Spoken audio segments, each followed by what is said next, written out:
Bapa di surga, di dalam nama Tuhan Yesus, pencipta kami, pemelihara hidup kami, dan penebus kami.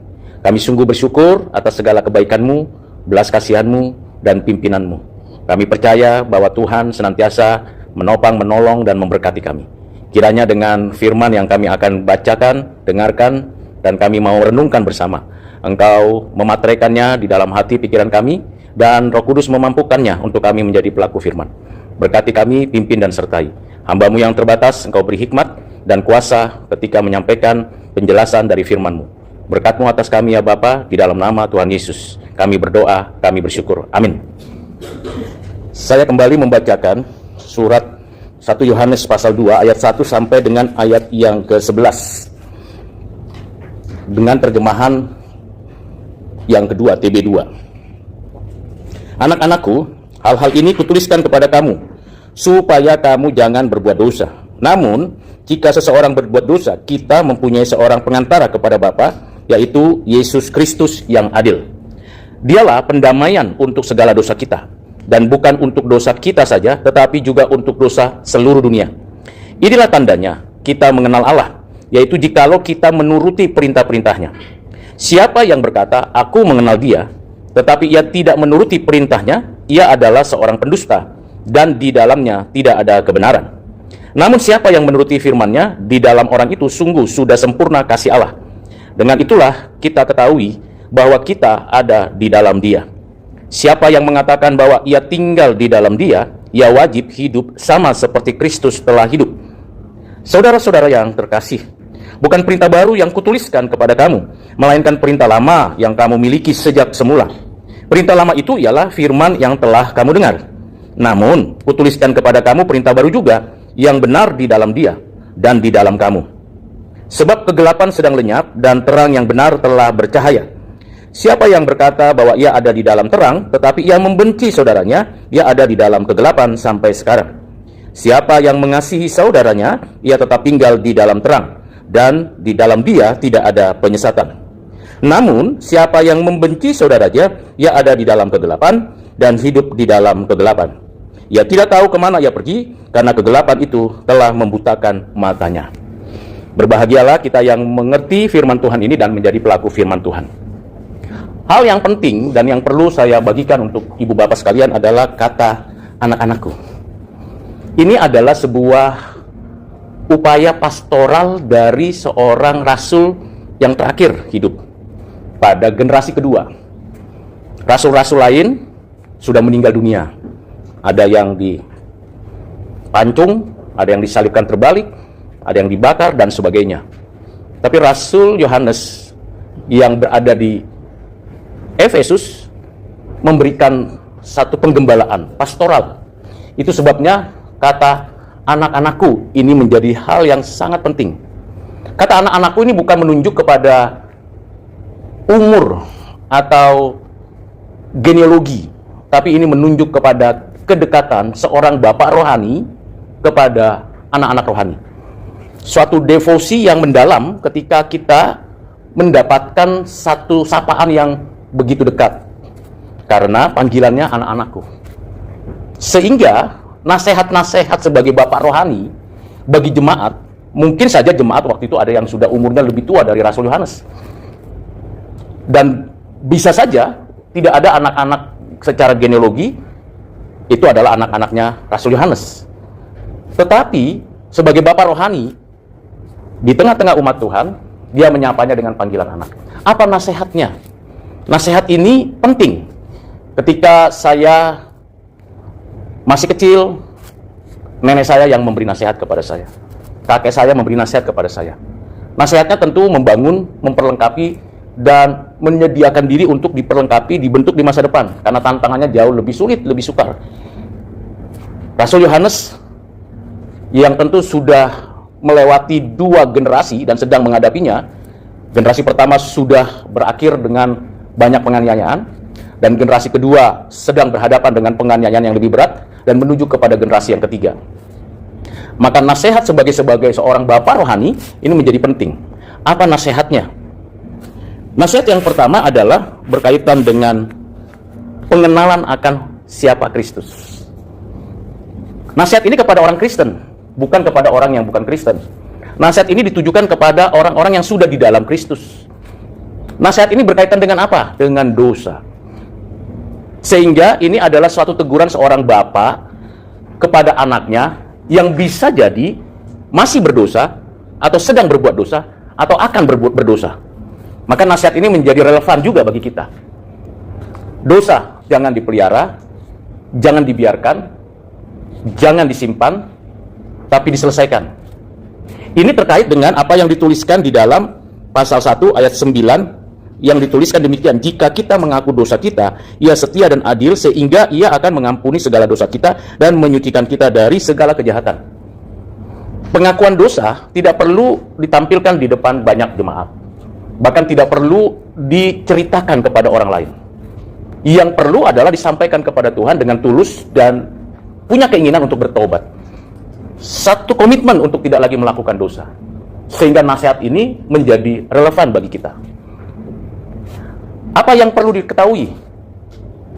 Rasul Yohanes memberikan satu pernyataan kata yang penting, yaitu namun jika seorang berdosa. Kata namun itu memberikan pengandaian bahwa bisa jadi anak-anakku masih berbuat dosa sampai sekarang. Masih ada dosa-dosa yang disimpan, tidak jujur diakui di hadapan Tuhan, dan masih menjadi kebiasaan buruk yang perlu disingkirkan dari hidup. Maka Rasul Yohanes mengatakan, namun jika kamu berbuat dosa, dan di sini ada satu perkataan yang sangat baik sekali. Jika seseorang berbuat dosa di antara anak-anakku, lalu dia ubah menjadi kita. Ini menarik dalam pembahasan kalau kita mau belajar ayat Alkitab secara eksegese, bukan eisegese. Apa bedanya eksegese dengan eisegese? Eisegese, dogma, doktrin, pengetahuan, pengalaman kita masukkan, kita cekoki di dalam ayat-ayat Alkitab, yang sebenarnya itu menjadi problematika banyak teolog atau banyak pengkhotbah. Kalau eksegese adalah menggali apa yang ada pada teks dan kemudian menemukan prinsipnya di sana. Ini namanya pendekatan yang Calvin menjadi populer, adalah Calvin menggali berdasarkan teks narasi yang ada di dalam. Jadi sebagai seorang reform, saya tidak mau menggali secara eisegese, tapi menggali secara eksegese. Anda, ibu bapak saudara, bisa mengerti maksud saya. Hati-hati mendengar khotbah. Apakah dia eisegese? Apakah dia eksegese? Meletakkan semua konsep yang kelihatannya reform dengan begitu banyak pemikiran, lalu memasukkan ke dalam teks. Itu namanya eisegese dogmatik. Tapi eksegese menarik prinsip, menemukannya, lalu menerapkan dalam hidup kita. Implikasi teologisnya sangat besar. Kalau semua menjadi eisegese, itu sama dengan orang-orang yang bukan reform. Kita lanjut. Namun jika seseorang berbuat dosa, kita, jadi jemaat, dibawa kembali, recall kembali, dikembalikan kepada satu keadaan dirinya, mengenal Kristus. Siapa kita? Kita punya pengantara, kita punya pembela. Siapa dia? Langsung dijelaskan adalah Yesus Kristus. Kita punya pengantara kepada Bapa. Istilah Bapa saja itu menjadi sangat menarik, karena hanya orang Kristen, hanya orang yang sudah ditebus oleh Kristus yang memiliki panggilan yang intim, Bapa. Kita punya Bapa loh, tapi kita ketemu dengan Bapa, ada pengantaranya. Nggak bisa langsung begitu. Pengantaranya adalah Kristus, bukan siapa-siapa. Pengantaranya bukan saya sebagai Rasul Yohanes. Pengantaranya bukan saya sebagai pendeta, sebagai romo, sebagai pastor, bukan. Pengantara satu-satunya, pembela kita adalah Kristus yang sudah inkarnasi, hidup, menaati perintah Bapa, mati di atas kayu salib, dikuburkan, bangkit, naik ke surga, duduk di sebelah kanan Allah Bapa. Dalam keadaan demikian, itu yang disebut sang pembela kita. Jadi bukan berhenti pada penyalipan. Kalau berhenti pada penyalipan Kristus, itu teologi Lutheran. Tapi langsung masuk juga ke duduk di sebelah kanan Allah Bapa. Dia duduk di sana bukan duduk manis seperti kita duduk manis di sini, tapi dia memperhatikan, mencermati kita masing-masing, membela kita. Ini menjadi penting. Jadi Rasul Yohanes membawa jemaat mengingat kembali siapa pengantara kita. Yang mana kita mendoakan diri kita, mendoakan orang lain, dan mengintrospeksi diri kita yang banyak hal yang perlu direvisi, diperbaiki, dikoreksi, kemudian kita minta ampun, dan ketika kita sampaikan doa kita kepada Tuhan, maka Tuhan Yesus menyatakan pembelaannya. Bagaimana Tuhan Yesus menyatakan pembelaannya kepada kita? Sederhananya, aku sudah mati bagi si A, aku sudah mati bagi si B. Kita sudah ditebus, kita sudah diterima sebagai anak-anaknya. Kita di dalam Kristus. Pembelaan ini menjadi penting. Jadi kita tidak cari pembelaan dari manusia, karena tidak mungkin manusia membela kita di hadapan Allah.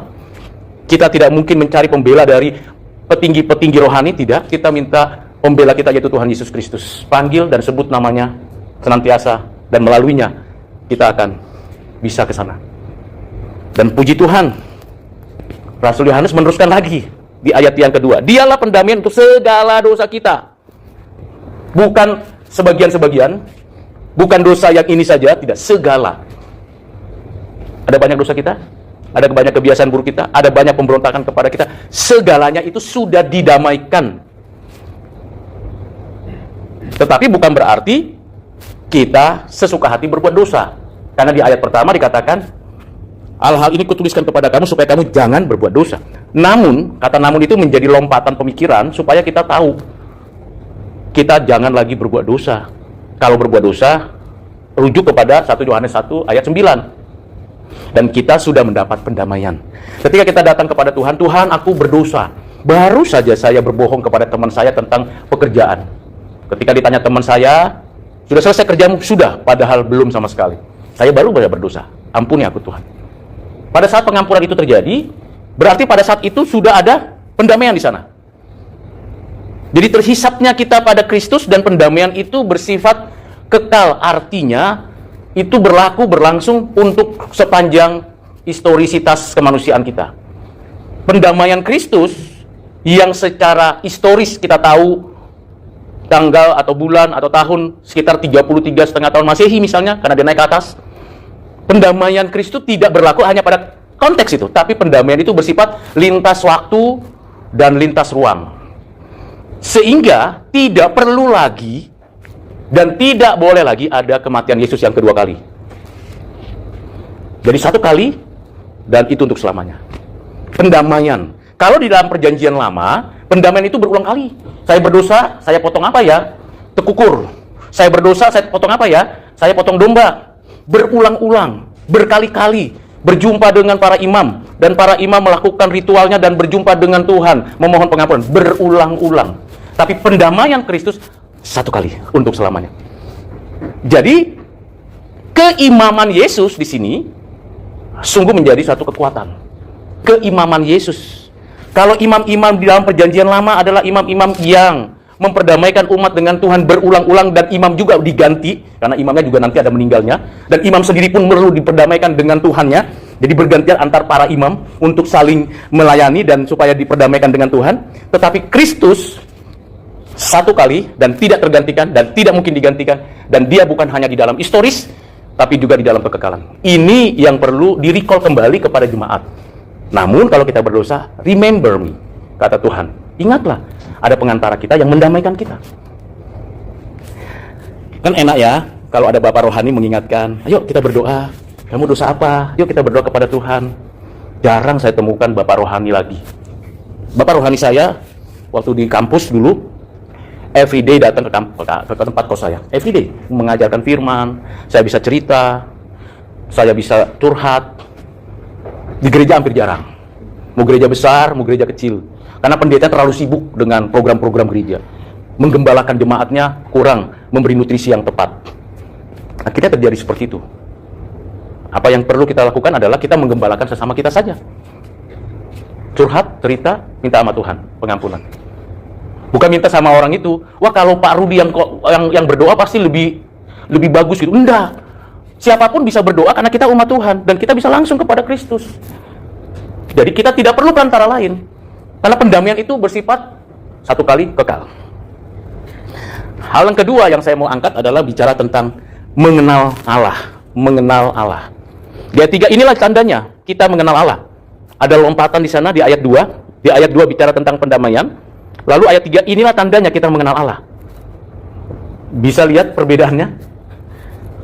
Di ayat 1, 2, harusnya cukup di situ dulu ya. Tapi Rasul Yohanes membawa kita kepada satu hal yang penting, lebih dalam lagi, yaitu mengenal Allah. Apa hubungannya ya? Apa pengertiannya ya? Mengenal Allah kan bukan sekedar saya mengetahui. Ada buku Knowing God yang ditulis oleh J. Packer, itu dosen saya dulu waktu di seminari. Ibaratnya kalau kita melihat ke bawah, ada peristiwa, kita langsung punya asumsi. Peristiwa misalnya seseorang diserempet oleh kendaraan. Kita punya asumsi, wah kasihan sekali, itu perempuan misalnya yang bawa kendaraan kok tidak perhatikan dan segala macam. Tapi kita tidak tahu siapa yang terserempet itu. Karena kita dari atas. Tapi ketika kita mau turun dekat dengan dia, dia akan kita ketahui, oh ini teman saya rupanya.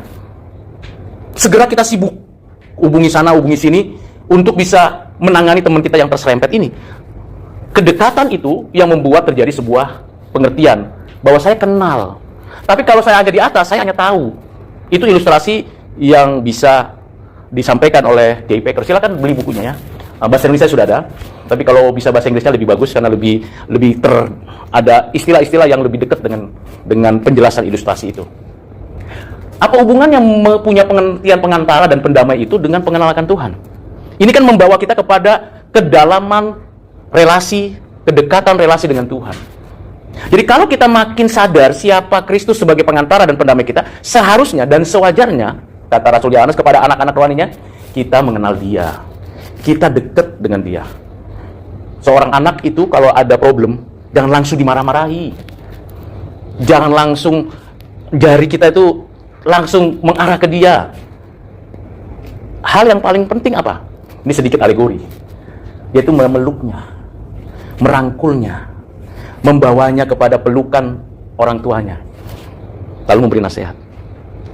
Kalau di ayat 1 dan 2 kita sudah mengenal siapa pembela kita dan siapa yang mendamaikan kita, kita diajak lebih dekat lagi. Yuk kita kenal Bapa kita. Mengenal Dia, berulang kali kata mengenal Dia, ayat 3, ayat 4, nanti diteruskan lagi di ayat berikutnya, mengenal Dia, mengenal Dia, mengenal Dia. Itu bukan knowledge.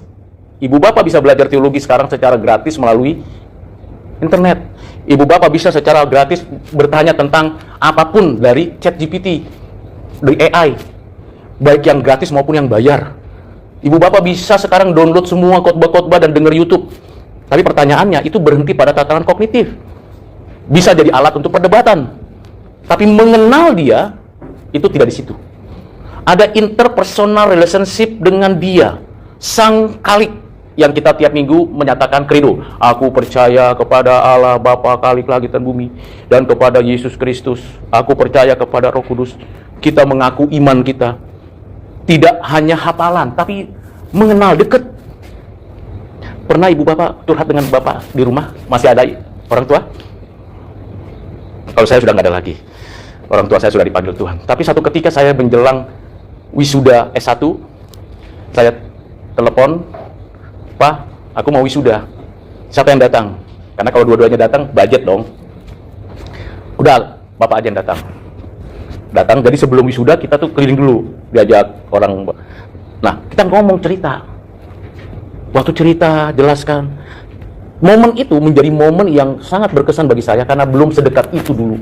Bayangkan, sudah belasan tahun, waktu itu saya sudah hampir 20 tahun, karena saya kelas 5 SD itu umur 5 tahun. Seumur itu baru rasa dekat dengan bapak saya. Seminggu bareng sama bapak saya.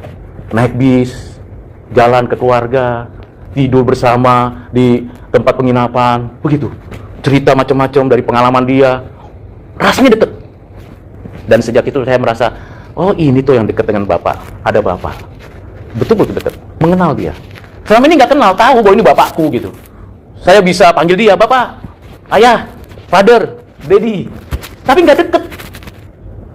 Nah, mengenal itu paling tidak, walaupun kadarnya jauh beda dengan mengenal bapak, itu seperti itu lekatnya. Maka sulit orang mengenal Allah kalau ada gejala-gejala di hati kita yang konteks relasi kita dengan orang tua, dengan teman, dengan keluarga, itu nggak dekat.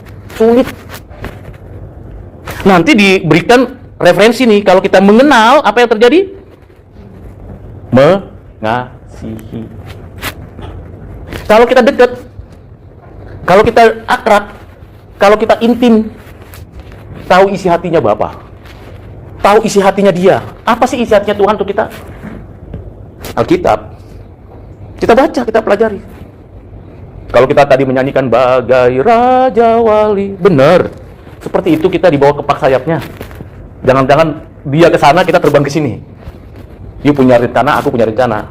You mesti mesti approve my planning. Your planning is your planning. Apakah begitu? Mengenal tidak? Submit total sama Tuhan. Hubungan dekat, tapi juga submit total. Itu sebabnya ayat berikutnya dikatakan, kalau kamu mengenal, turuti dong perintahnya. Turuti.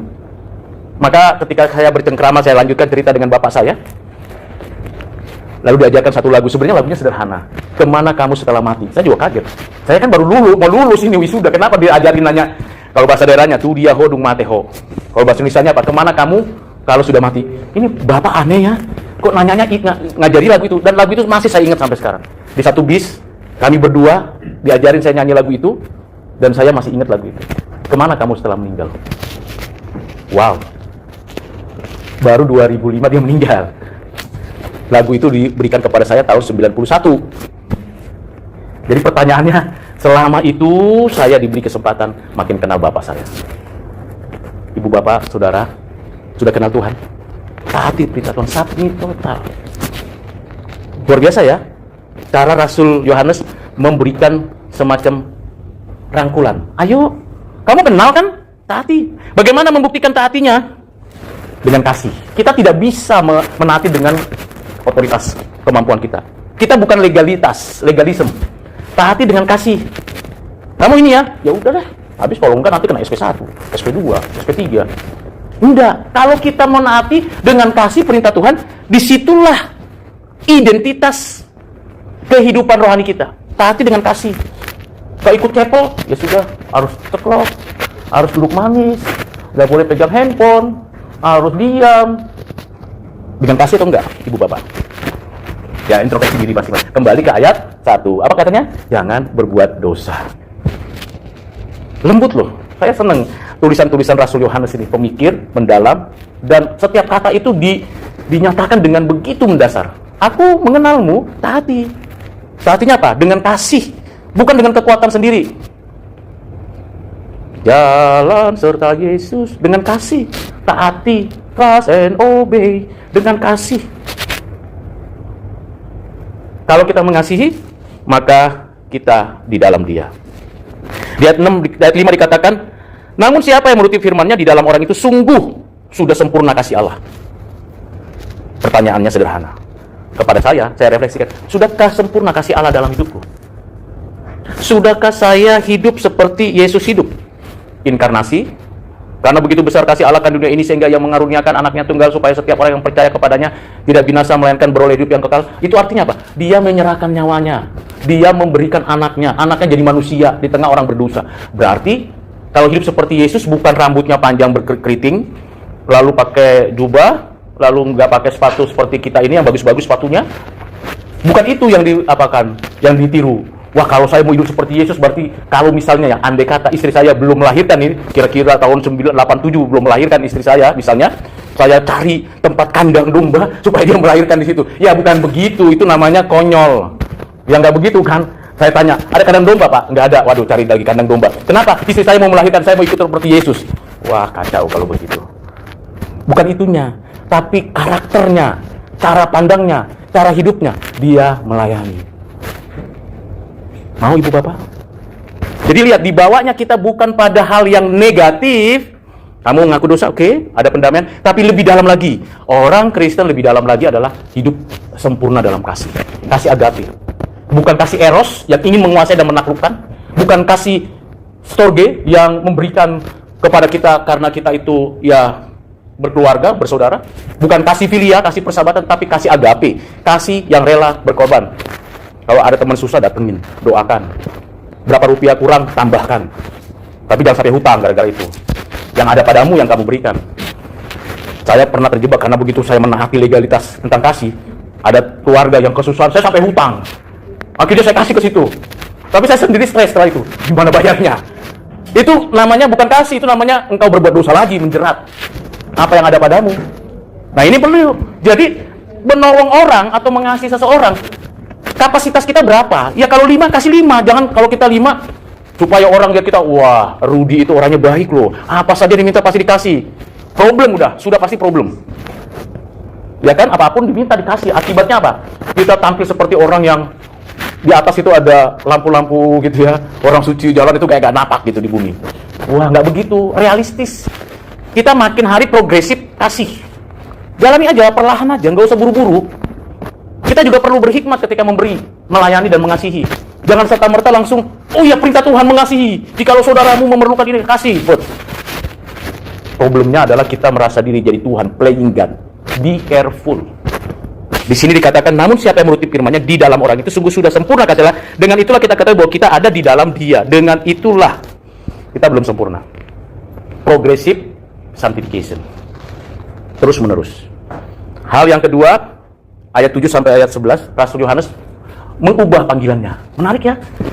Bukan lagi memanggilnya dengan anak-anakku, tapi memanggilnya dengan yang terkasih. Kata saudara-saudara itu nggak ada dalam bahasa aslinya. Tapi yang terkasih. Dia menyapa kepada keseluruhan. Nah, waktu menegur itu dengan flow-nya, bukan kepada penghakiman, tapi untuk diajak hidup dalam kasih. Lalu yang berikutnya adalah membawa jemaat untuk, yuk kita hidup dalam kasih. Dua pendekatan yang berbeda. Yang satu memanggilnya dengan satu posisi sebagai seorang gembala, yang satu mengajak sebagai posisi sebagai saudara.